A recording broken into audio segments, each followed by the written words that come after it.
tuần video chuan lấy lệ van xiêm tu hi tu nghe thì kan ti soi kan tu manga trinity nghe mi pakhat ngồi nghe mi pathum nghe nghe ti kha soi kan tu manga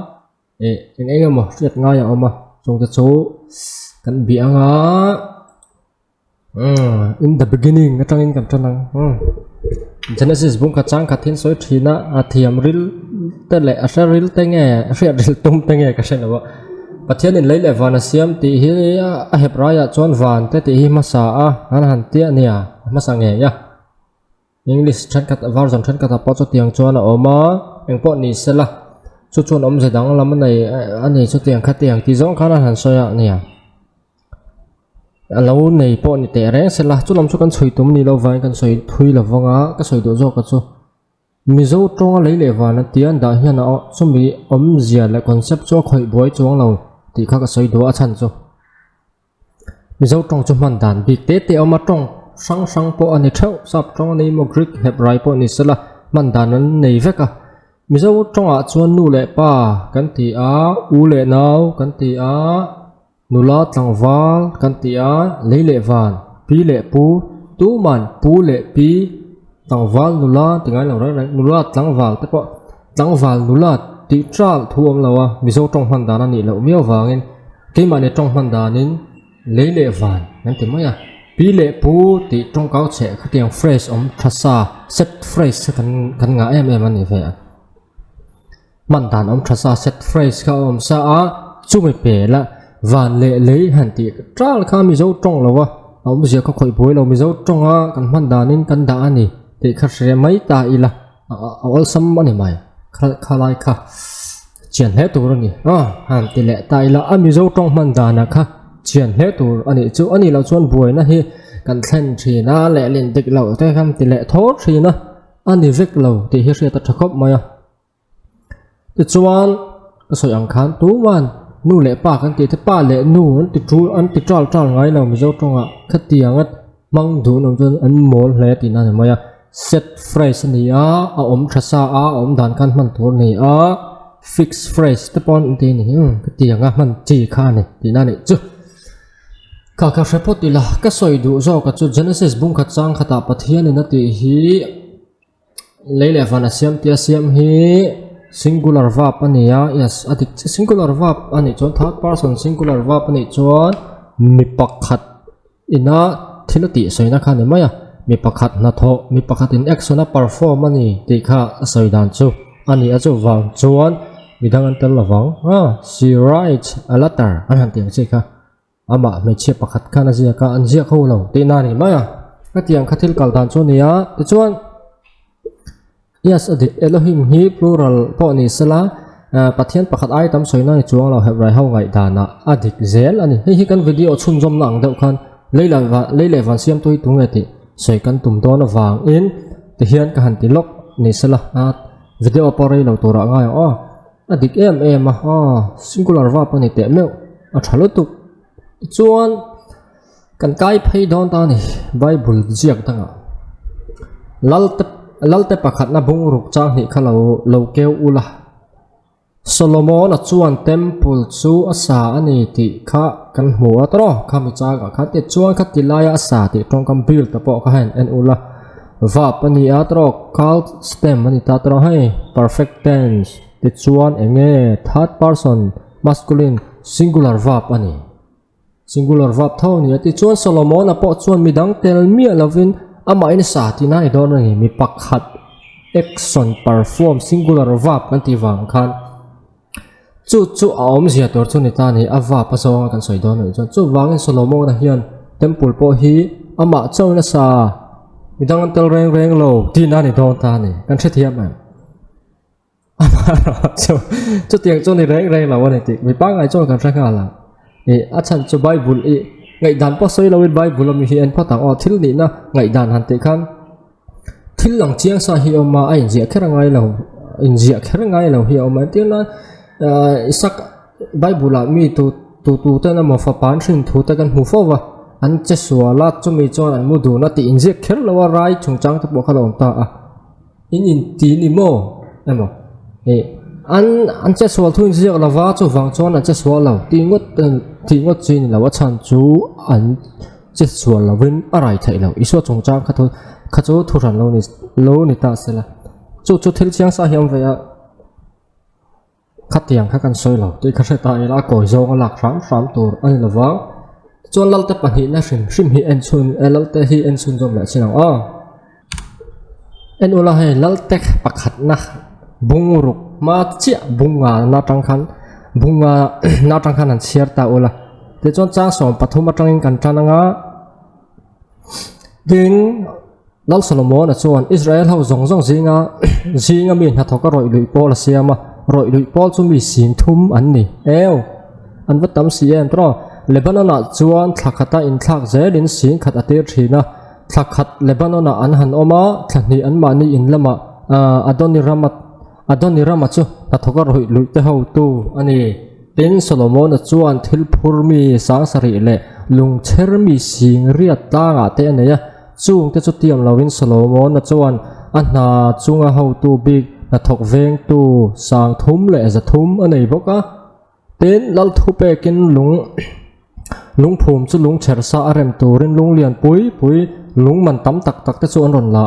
ten in satu ho Solomon mi te le Hiram mi te le Gebal mi te chon lung te chu an chera in sak na tur chuan thing le lung te chu an buat saya bungruk chang hiya khan te kan hu Solomon na sa ti khan singular va pahwanga tro ma se hei chang som pangana chon an han sak tak te kan hathok khau chu hei an tam ani tro mi sing an ni dai ni ma se nge tinga singular va pina zia zia chu Solomon kha abul tum tu ni a kha ruwa man na le akut koi thil zong kha Solomon a khoi tu ni tin ani lawin ruwa man na le kha temple sak sa a anh này tụi ní nó tắc cả mà khăn lăn ní vàng Solomon nó chung Solomon nó có vậy người ta mà cho temple sát tu chú ní thì na ní mà rồi cho cô ta dục khôi lung tết sera rema thình tết là khô mà temple là bel khom tu chú mi đăng anh ní thì chuan mà ní UPC pakatin thì lol mà Solomon anh temple là sắc po in lọ phải nó lom sa mà nó khôi lên chú vàng in bắt thiên lấy lệ và nó xiên quan tỷ bao hiền tiệt thu thông thar gì cái tra gan soi phệ kan Solomon anh temple là salo thì nè các tiếng về kan anh rap thang anh rèn thêm cấp mà chú vàng cho Solomon nó hiền temple là sa mà sẽ lọ phải mang in sa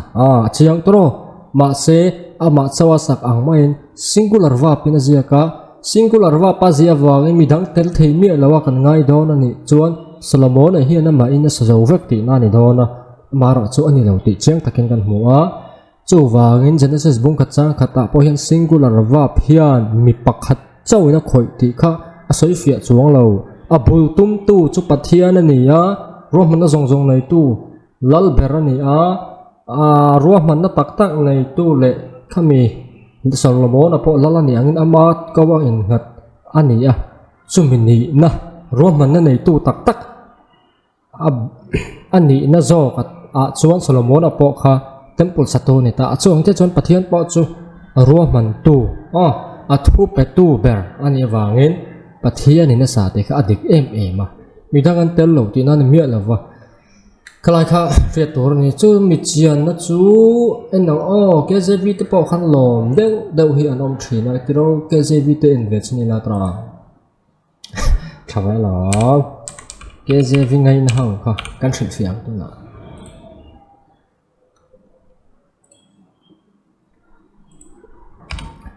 KJV chu kan keu don ta ni King James version King James version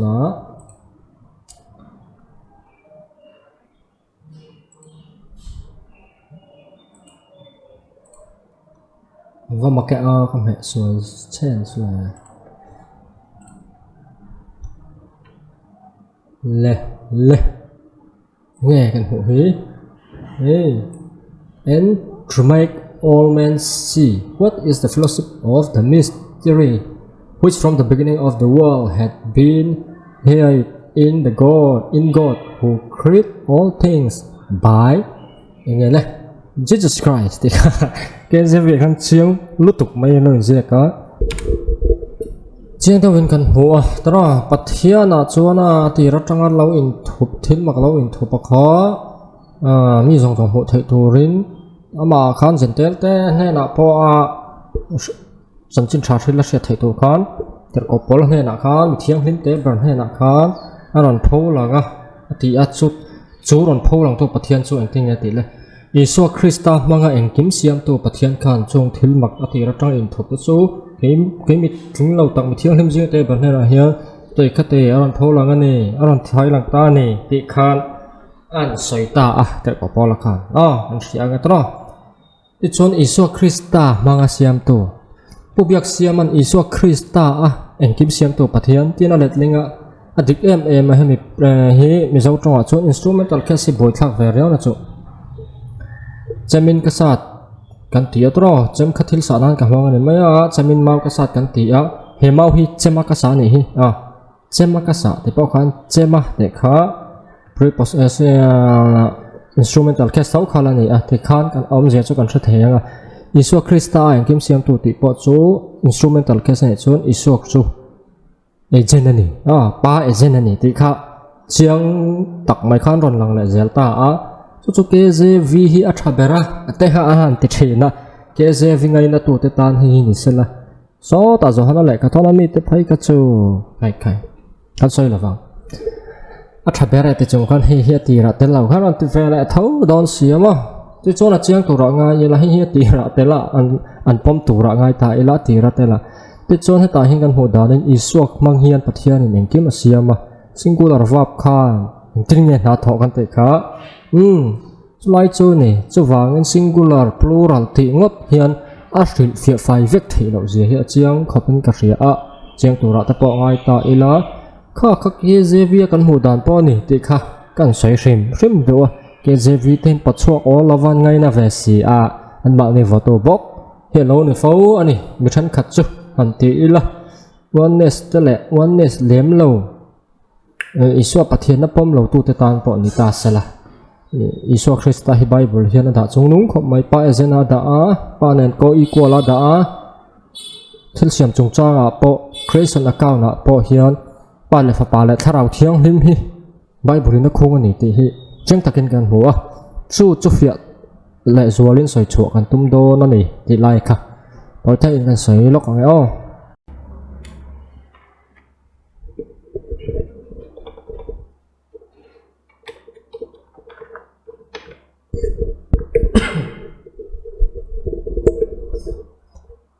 de chon he chang he kan ria anga an pachuak all lova unitarian te le oneness lam te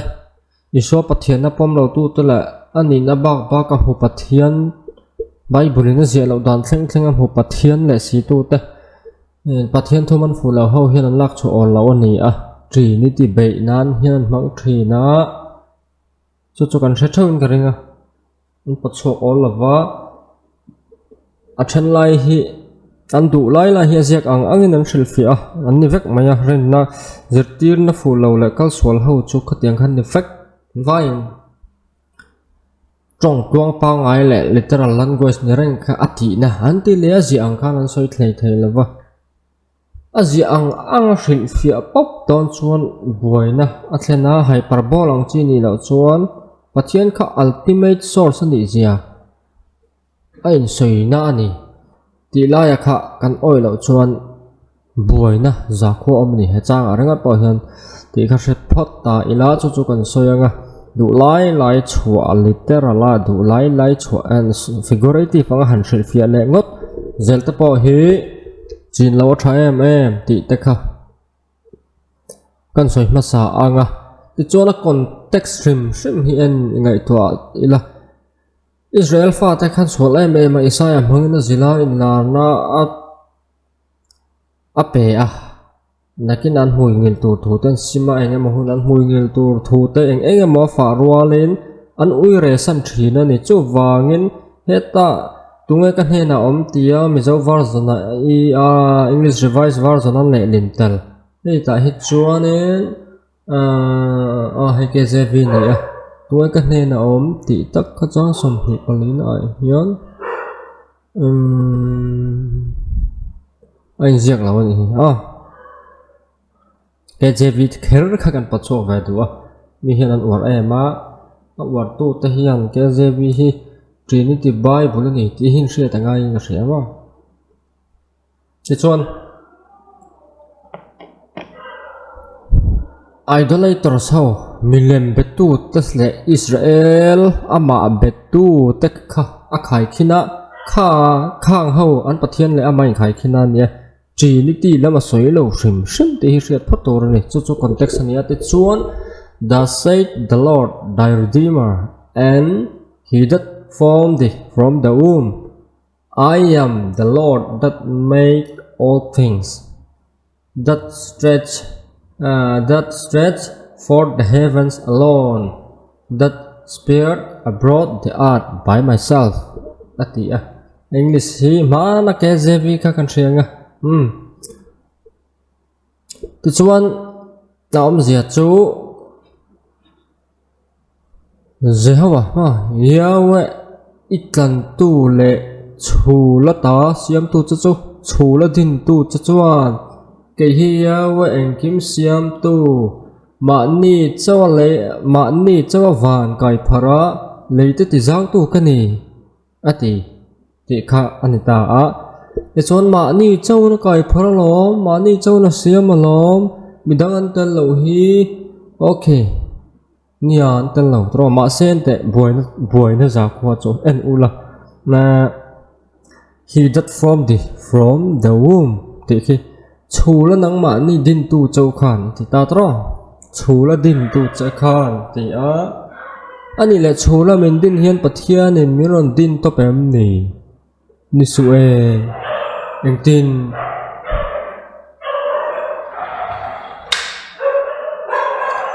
kan nu le pa te mangin min din ani chu in zia kher po ai ta a chiang rang tra pathian din top kan le chu nu le pa in pol po ai lo rang ra chu wangin katia asai ang anga kan ngai don ama chau hi lom kan ti don ni chuan so yang khan Deuteronomy ti jong phe ta po ban phara ka hroi chho chewin ni ti jong te kha kan hu amu ai kupta tanga hroi chho thuwa soi ta po khan ataka zukala ban zu phar chu arona le mosian ni a mosia le arona kha yeu an ni tina ni le maya kha ti jong kan ngai don ni chon chu wangin pathian ha tho dan po hi bul bala tanga zer ta hlek che ni a vater ko mong zelena thok thri na ama tak hi azukal ngai lo ti hi chiang rang thu thung hui ringo ta tang po hian chu thilom zian ni a te chuan heta po hian chula min dina eng tin nge min siam chula chuan nu le pa hmangin min siama chu ti ni chuan pathian ruwa manna khan pathian in ramaruat fela a arrangement siama chu mi chunga chuan nu le pa te kha agent pathian ha tho puitu an lo ni ta an chu heta po hian chiang takin langa ani lo chuan Isu Krista anga mare ko chunga min ronda top aronda top angkhan kan nu ta ko chunga min da top ani box si lova chu wangin nu le pa te kha agent an ni an tel sa te kha chianga chu tin la ama chau lom te kan ngai don ni chuan nu le pa te pon tel lo ti na ni mai chu hriat tur ani a chu wangin ultimate source ani a ama kha bultum tu le thunai na zong keng tu ani na kha war takin asoya mosia hne na po kei hi ban phara hroi chuak tu chau kani te Deuteronomy khana tam mai kha ringot po kha khatia soi ang khan itel ve lo otimi lo mosia kha ama kha sovereignty nei tu athu nei na zong nei tu lal ber thu nei tu thu ber mosia po tir tu ama ngei na hroi chhuah tir ni a thu zong pe tu Supreme Authority nei tu ni zia kha achiang takin lang le mai ni kha te po khan in nang ni khain tel lo ti na ni lo re ne mosia le arona ta kha an tel chiang lo tu tlat chu pathian thu kal dan hi ani zela chu wangin hetia ji wang hi na ma chu lom kan ti don ni chon ka soi ang khan ni kan nu le pa ta pon tel lawang pathian in ron siam top mai don ni kha thil om zia to chu ni a chu wangin heng hi literal nilovin hyperbole ni war taka ama kha Supreme Authority nei tu le nam dang pathian an milang an biak thin zong te om khát thil siam tu lấy lệ van đi na cái phật tuấn ni lâu zia kha war takin soi ti hi chianga an ma ni din tu po chu ama ni a an ma wang lo man ni zia tele engkim control tu ni zia kha war takin soya mi dang pa le fa pa le tharau thiang lim a mer tel reng lo an milam biak thin nam dang te pathian nen khan a in compare ni te hi chiang em rongot in helai rongot ta po hian chu wangin thu dang hladang po hi soi ngai reng lawa ani lo zong o thian thil hi kan na thina ti chuan thu thung thara kan kai phei anga thu thung hui chu tiang hi ani a chiang kuanga tara Israel haurin dan chu soi ngai ro Israel haurin dan a khan in te ani chuan kan tla kan ti kha chu wangin Messiah Isu kha Messiah ni tian lo pom lawa keinin kan lo pom si a chu wangin kan theological mang kha a in ang lawa in an po a in ang thei hek lo a chan chu an Messiah beran lo du lawa an lo hnola keinin kan lo pom a chu Messiah chuan thu thung hluia pathian thu kha thleng fam kim ta a thu thung hlui kha hlim thla ni a thu thung thara fam kim na kan hmu tak si awangin an ni chuan thu thung thar po chun la pom du lawa keini in pathian thu in pot tona in ti fam kim tona kan ngai lai khan an ni chuan thu thung thar lai kha ziak ta chu tu te mo lai kha ziak satli ang le kan ngaya enga ban ngai lo chu wangin mun pathian thu kha a in chen lo na sa ema Israel tarin dana ain te thei lo reng ani ai mi then ka ten Judah haurin dan an hantia Judah haurin dan an soi tak chuan an tanol no mai ani khama chu wang chuan Christian theology in kan soi don ani khalai ka hret tur ani Judah theology ani lo Christian theology in kan soi don Christian theology chu biblical theology ni a pathian thu ni a fa pa iso Christa hanga pa pathian ron in puanga eng kim thu thung thara pathian thu kan hriat fia lo thu thung hlui lo mi ta ron thleng fam kima a in fok khom na isu Krista a kha thil khat cheng taka lo lan to wangin chu ta tang chuan kan soi do ni chu a Christian a biblical a pathian thu ani ti lai kha kan soi le anga ti chuan thu thung thara kan kayanga zohana bung khat kan en ma sa anga Jauhana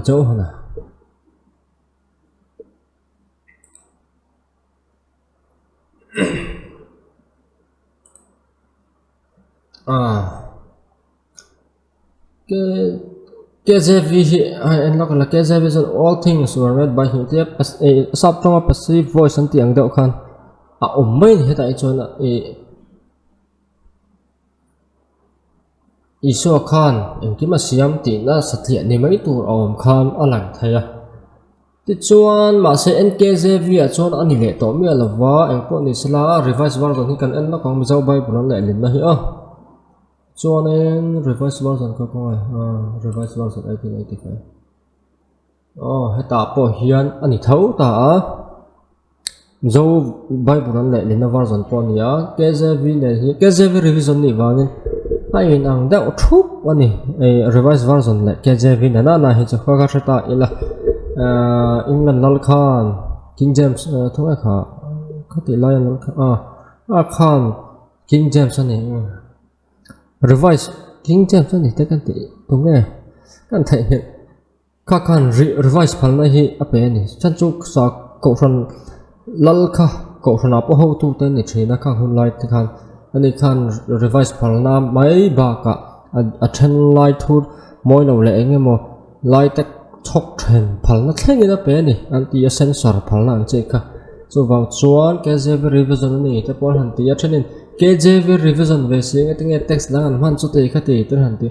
revision na a revise na te chon du dun hangang chu tro so wang chuan text se por han ron zaw le dewan han hu chua tharbel boka ta khan khatiang vel khan ni erin oma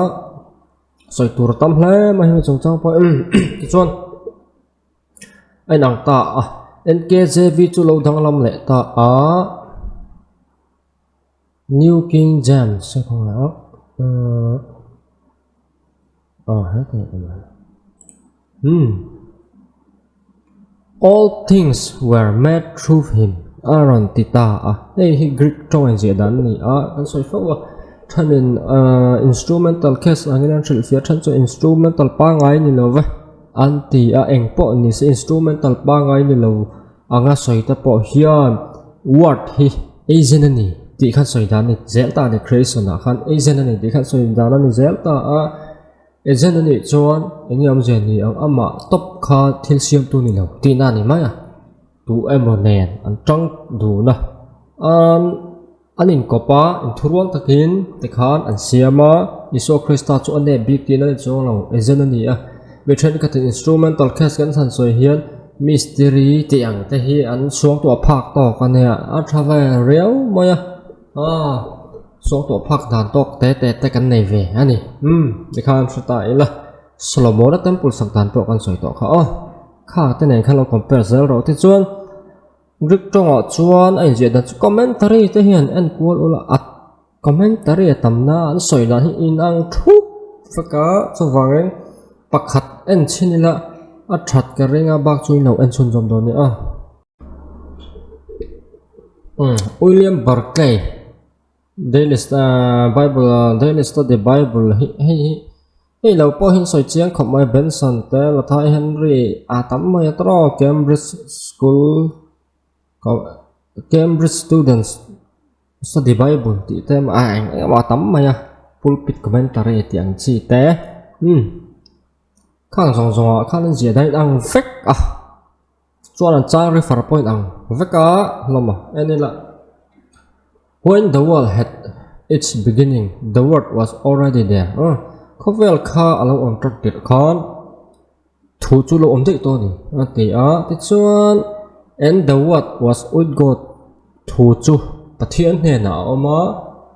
thu chu pathian ani the word was in the beginning with God thu chu atirin pathian hne na oma he was the agent through whom all things were made ti chuan ani chu thu chu engkim siam alo ni hian engkim siam na ba agent ani pa na tho pui ani ti kha KZA Greeka po ain zia dan ani commentary zong kan hu ta ani chu tiang mil pui chu khoya nge kan hu korin le khaton pakhat na kan hu kolosa bung khat chang som porpa kan hu boka ti chuan zo hana bung khat chang thum le lin dan hi compare ko lang enang en rule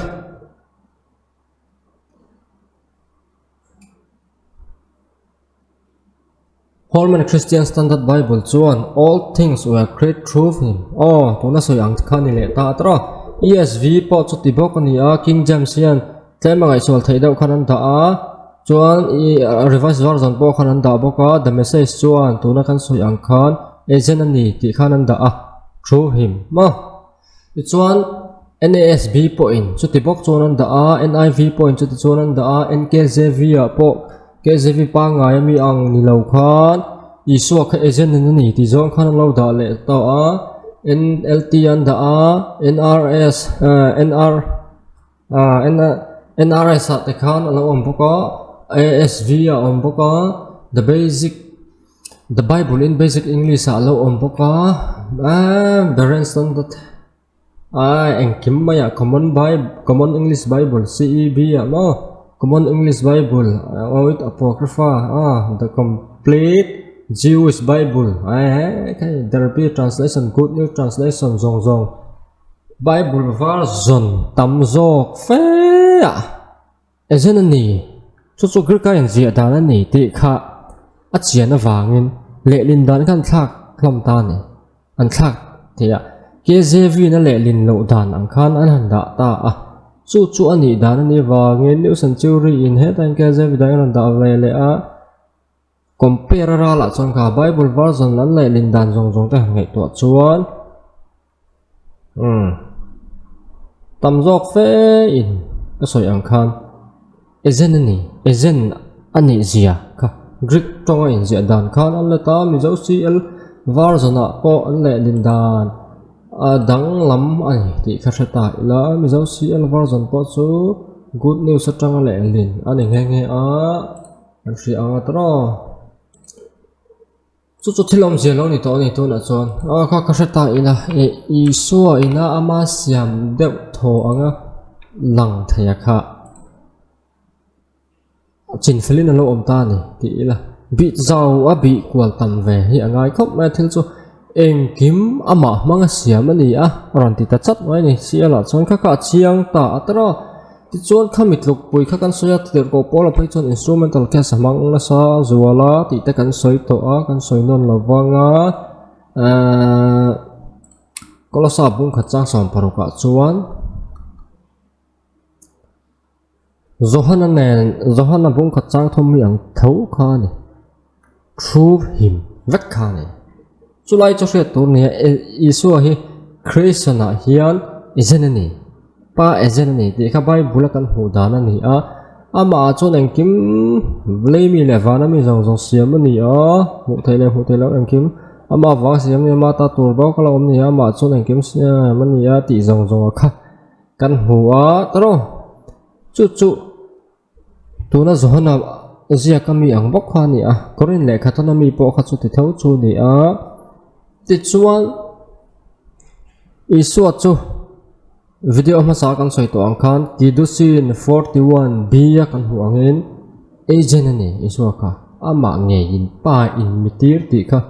voi duai lo soya soi zat po kan thalo ti khop chu na soi tama chu wangin achianga agent chu nge kan ti chuan mitir emo miroi michor kha achor tu atir tu anga ngai ani ti ni a immense agents like himself ti ni tro chu wangin athuna ina zong kha ke ma lain lalin mian tir thina emisary ti ka palai ang chei khan tir thina an sil te enga mon kan tiran lai kha te ti khan an thuna ina ke nga an nem nana an chuwa khatiang khani ta ni a concept chu selia ka chu iswani na ni a chu wang chuan creation account na po hian khatiang bok khani in thil siam chungchanga po hian Isu Krista chu pa agent pa in na tho pui ultimate source chu yawe ani a ataka ko thlak tu chu isu ani ultimate source le authority nei tu chu temple sak chuan Solomon ania ataka ko thlak tu chu hlo fan ni mase Solomon sakani kha mi concept po kha kan man theam lova ka soyang khan UPC tlangwal pakhat chuan Solomon an temple salau ati mia mani mania ma se ka lal te pakhat na bung ruk chang nia Solomon an temple sa te kha eng zia ka khatiang vel khan nia mo chu wangin Isua pathian na ring du lau ta lai Bible zirtir lau ta na Isua yawa ni ti ring tu ta hian Bible hin za lau enga man ngai lau reng te kha ria ila chu thilom zia ni ta a ti chuan Zohana bung kha chang thum te kolosa te korin le khatam pakhat na bung ruk a ti chhovel tek po kha om lo ma sela chiang tuin he ta kan hole ta a chu version zong zia da nai ang vaka le lin dan buai nom lo ra kan ai nang mizo a po ovir edit hian an le lin dan hi ngai sol thei deu mai ani a CL bo khoi ron da chiang amara chu kan en lawanga sap tong kan enanga an le lin na ten le lin no na ta po eng mo kha enanga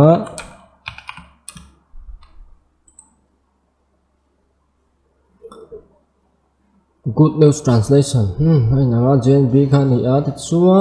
the past, God spoke to our ancestors many times and in many ways through the prophets. Malay huna khan pathian chu kan thatu ta ne na voi tam tak kale kong tam takin sol nei ta mangin kan thatu ta ne na pathian khen puang thina tun huna ai ro chuan but in these last days he has spoken us through his afa pakmangin afa pakal tlangin kan ne na thurang soi thung ani he is the one through whom God created the universe ani chu pathian in lele van siam na manga universe tin na manga and through whom and the one whom God has chosen to possess all things at the end. Hun top khovel top thenga engkim nei tu ra pathian ina mi than ama ro khom turin ke al samzo she thiam te tur atham mi thana ne boka chumi hong chuan university na ni a chiang khop mai chu war zon zong zia da nei na te kha le lin dan buinom ve long reng boka hi jv kan en ne tra te chuan God, who at sundry times and in diverse manners spake in times past unto the fathers by the prophets, had in these last days spoken unto us by his Son. Pamangin, come here na, hang to patajon to soya, whom he had appointed the heir of all things, by whom also he made the worlds. Chiang le maitro bung FSC bung thum chang ku khan tibok kha in jekan.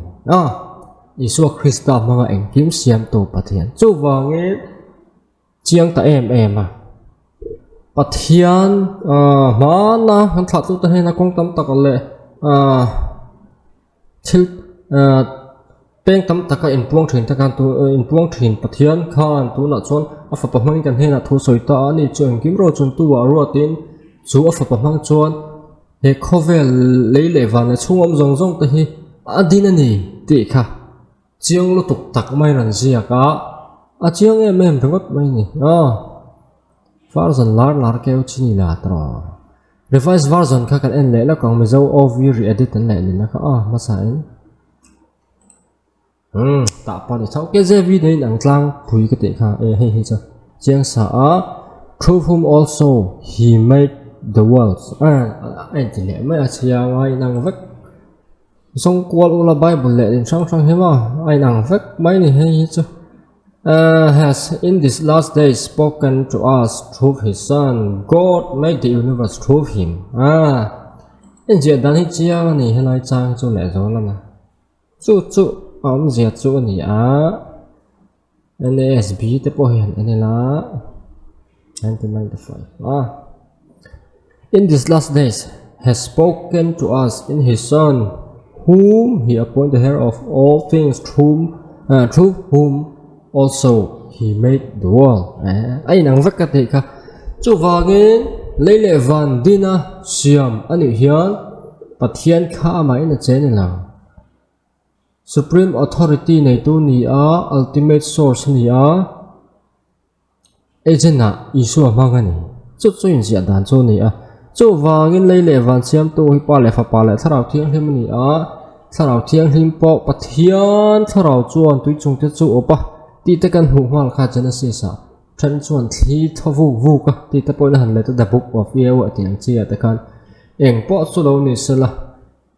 atam em ni hebraya chatuan tharau eternal spirit ti ten kan han hu tharau thiang hlim na tho hi tam em tharau thiang hlim na tho kan la chuak ve kher kan la chuak ve ang tlema zo chu ti chuan soi chiang lai lok ta ila zohona kha khatiang kha na oma instrumental case angama instrumental lawa dative case pa ngai ang te mo hrin fia po in isu ke ezenani ama mangin thil khalo oma ama tel lovin eng ma siam na lo reng chu wangin creation a hian i pa pathian ai na hoi tung tin ram ni lovin pa in rol la nei ang che khan fa pa pon rol na ya ama mangin eng kimalo oma ama tel lovin siam ni lawa chu wang chuan pa le fa pa kha an role play ain angani ti te khat chiang ta kan lon aron lang ta ni zohana po chu lai chu thilam zia ni ama ero chu kan soi ang khan agency kha ani wang in pa pathian chu ultimate source atanga Solomon po chu ultimate source ni temple sakna chuan tiang mihring lama thupa tu tak chu pathian thoma ni sela mihring lama Solomon kha thu nei tu lu ber tan temple sakha kha chu wangin Solomon sakha nei thupa tu ber thu nei tu lu ber ani wangin Solomon sakha ni nuaya ama hun layan sak nuaya mi te na nuaya mi te control asak tir chung hô mga asak cho ni a thu này tu perani wangin chuang che chon pathian po chu ultimate source tanga fapa la sarau thiang lim mangin siama ti ka chiang takin na nga isaya ziak ne na in kal reng reng la ti la ka ta ina a in kal lau dan gan soi to pakhat hyperbola ni a milem pathian te le ama in khai khin boka ti chuang he kha changa khan chuti zo kan ngai don ni chon nu le pa te po min kan lo pian chonan tel thailo ti te kan soi to kan tha thiam anga ti chuan chu pathian chu ultimate source ni jela supreme authority nei tu ni zia kha a in soya milem pathian ho khan an siam ani lo zia le an ma ni din tu po an che vela namdang pathian ani lo zia ka soi kha ni a fapa ka nei lo atire re la wa chu sia tor ni a ta mi kabunga chang hi ya kan hu dei to khatro mi kabunga chang hi a tele sam panhi na chang sari chang re ta te nang zong ka fapa ni a ti dei to me sia kha pathian ni chu wangel fapa nei a chiang ra tra khalai kha ria tor ni a chu ani a messiah kha pathian fapa ani a chu wangin eng ti kong zo po hian soi kwal vel ma sala chu thung hlui tanga an atiam mesia kha afapa ani meu wangin khatila isai context a po khan afapa mesia soitel ring lo tharau thing him po soitel lo rem an che vela namdang pathian an uire san thin na tele amai compare ama zo kin dina khang hong khan engman thai lo le van po ma nge na asiam ani ultimate authority nei tu ni a supreme authority nei tu ni ultimate source ani chu asoi ani ama in da chung nunga ama ni zia kha asoi a milem ho khan om tak lo an ti kha chiang takina ko huwa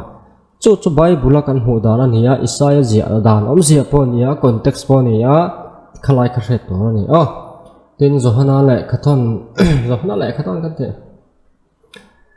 chân chân tra zo na zia ka logos lo long ve te na hi amak ani ta ka chuan logos tu ne dictionary meaning a chuan ka thu ti kha ni maya figurative fa khan ngai tu na ai nga mo man thaya ro man na tiang che ya te po man thaya ma se mak de chu logos ka tiang hun lai khan alar ma hellenistic philosophy alar Greek philosophy alar ma an mang thin ni philosophical background po anaya Greek khau mandan kha philo khan achom kwanin tikhan logos sopa ai hung dong hlaka han da Justin Martyr ta po khan ya tikhan ka tiang khan philosophical background na kan engemo leile van sim chung chang an tho nei to ro pathian ang de ro to khan an chu alom ani tam taka chu logos khan chuaril khop ma philosophical background kan en chu ti chuan logos khalo lang ve tanol ta a om zinai lawa zia hirin om raw ni tro logos khan leile van te siama ta khui zona hian engring ru puin nge ran da luang te hi ngai dan ai nang lo mai thai amara chu commentary lar tak taka chuan le a chui zaw na ang chi hrim hrim ai chuan zona hian a hun laia an hriat thiam tlang lo tur mangin lai hian pathian thu hril fia chu mi tam takina ti hun laia an hriat lar em logos mangkhana soi ni te hi an soi dan ani a an ni porin amani an ni lo chuan engwangin nge midang poin an zia ngai lo kha aron po lu ve ngota midang poina an man lem lo kha an ron mang deuh tlat te kha adang lam em yen zohana lai khat chanchin tha zohana zia khi adang lam shrim ma chanchin tha pathum dang te ai point adang lam shrim ma adang ho kha synoptic gospel ti na an kawain ang tlang ho ti a zohana kha chu adang lam bik ta ti ta po kan sia chu wang chuan dang lam takani a dictionary va ena thulom ti ngot khan lo ani chuan chutia thu ringot ani chuan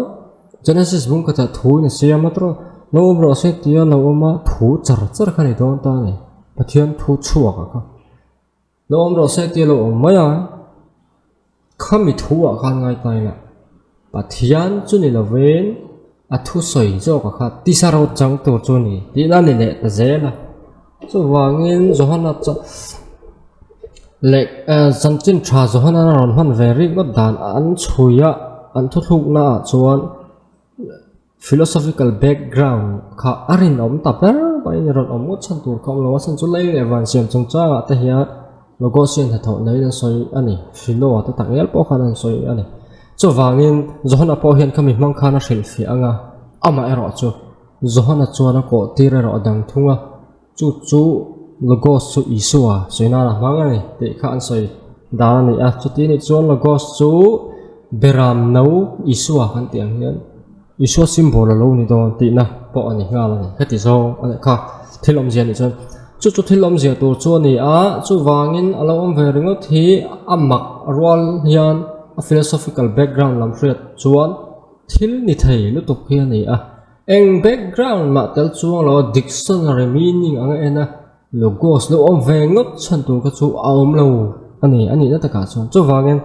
khang lai ta po kha ngai tua sen phak rol khop mai than khat chuan thu mai lo an han ti ma ni theology ti dik tum wang ti khan mak pui khan han so idea ni pathian ro man na ni ti ti kha pastor pakhat pa chon ati rin ro man na om ro man na chu pathian he na om ro man na chu pathian ani ti khan pathian ani ti na ani ti na khan ni fa se la zona bung thum cha som pro ka pathian in khovel ma ema wang in fa pa khovel ta na pe a ti pa chu pathian chuan fa pa na ya chu khovel la ron tir angin ngai su latia katikhan an soi thien ani mi than khat chu pathian in fa pa na ya khovel la tir ti in zek na chutiang chuan ngai su khovel ma ema wang in ama chu fa pa aron changa ni ti na ani ti ne ka asia khoi du reng lo chi chu wangin an boi thak ma khat zonga thil soi shat le soi thin te ho ka chu pathian thu po hin soi lo bible hin hian an du dan hian an soya azia lo dan thak hian an so an class pop bai ni enga tinge mi kal san ko tu ma na kal san lo ti anga tinge tong trai lo tu ma belau ten thì tu ma belau win tong trai thei lo ti te hi patling chuan hriat awm ani mi ril ru pa ngai mi ani lo chuan hriat awm tak ani tu ma belau tong trai soi tur kam lu tu ba heng lai ta po chuan lei le wan siam chong changa chuan pa le fa pa an oma agent ka ani agency an oma ni ti hi achiang le to tura ngai ta ila achiang ani bible an je ka a in je dan kan soya ka chon ati na ni ka tireng ring lo in je dan cho ko la soi isaya khatlen kan han thil fia ve la ka hyperbole chong cha kha chu zong chon me bak chu a in je dan zel le bible tam zong la nin dan ta la greek lama in je dan zo ka nei ti ta kha ani ta chu kan soi dan ani ati na ti ringot mai hi zong abu ko rit lawa ma để chọn tu na thарau thiêng lim na thọ pan hi khat kan en lenga kan du to ka zopa bung som thom pathom chang li ya chuan ti hian kan hua the spirit of god has made me pathian thарau chuan siama chiang tro spirit of god chu thung thарau po kan hua tro pathian thарau possessive case na oma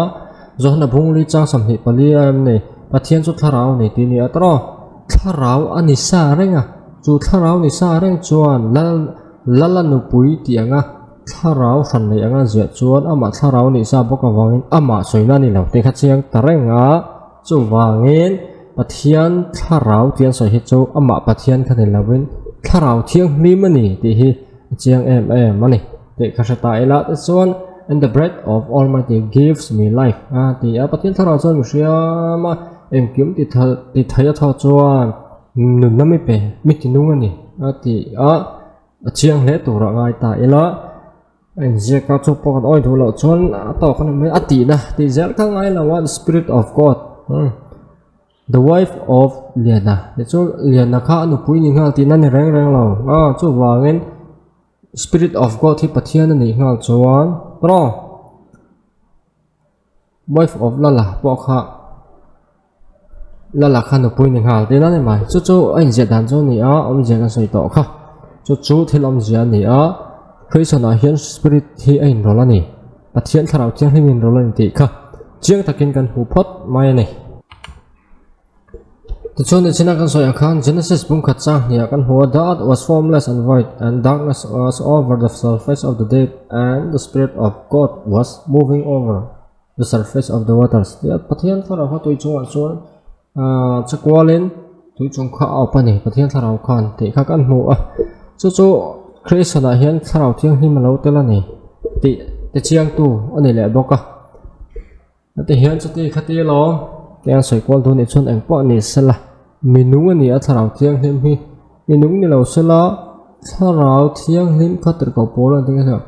รู้ใส่เละเทแล้วมีตรงใต้สักเทนั่นเองมีนุ่งเราตรงใต้ถ่วมเรื่องเราตัวแต่ชวนถ้าเราเที่ยงหิมสุดที่หุ่ยสู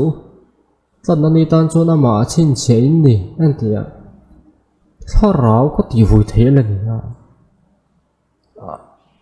ที่ชวนเป็ดเราจะบอกว่าอันนั้นเนี่ยประเทศถ้าเราบุ่มตัวแล้วที่ไงที่อย่างนี้ที่อันสวดชาละอันที่ขันอันนั้นเนี่ยเป็นอุปาค่ะอันนั้นเนี่ยแหละซัฟฟาริอันนี้ตัว